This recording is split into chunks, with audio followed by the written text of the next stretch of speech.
I struggled with DPDR for much longer than what I wanted. I spent thousands of dollars on therapy trying to help me from this, and it didn't help me at all. And this left me so frustrated, almost to the point where I wasn't necessarily anxious anymore. I was just bored of having the derealization. And I'd gone through all the other phases. I'd gone through the research stage and the watching the recovery story stage and the trying this book and trying that course and trying this technique and trying therapy and you name it, and I tried it. There was so many things, and in the end I'm just like, well, look, what have I got to do to recover from this freaking thing that just won't seem to go? What finally got me through this was realizing that anxiety wasn't actually one sort of single entity. It wasn't a single big monster that had to be hacked away and gotten rid of in order for me to get better.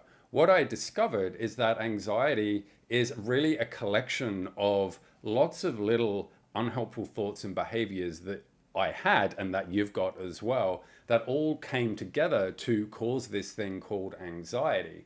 And so that was a bit of a breakthrough moment for me, because I realized that I don't have to dive deep down into trauma or anything like that. All I have to do is look at all these unhelpful thoughts and behaviors that I've got, and then I can take out the ones which aren't working for me. I can challenge them and I can replace them and I can get rid of them and so many other things. And eventually, as I do all this, anxiety has nothing left to survive. All the food that keeps it alive, you've processed it all and you've gotten rid of it all. And for me, that's why therapy didn't work for me, and that's why distraction didn't work for me, and all these other techniques, for coping with DPDR and anxiety. That's why nothing worked for me, because at the core, this is all about anxiety. You can forget all the symptoms. They're just symptoms of anxiety. So until you get rid of all the little things which are causing anxiety, you can cover them up for the next 10 years and it's not going to have any long-term difference.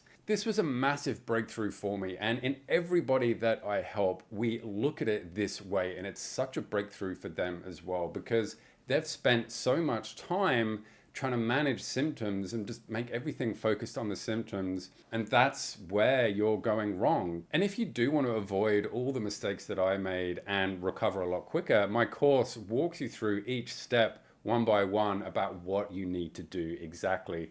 And if you are interested in checking that out, then go check out the link below. A thing that you can do right now is look back at everything you've done to try to recover from this. Has any of it had a big lasting, meaningful impact?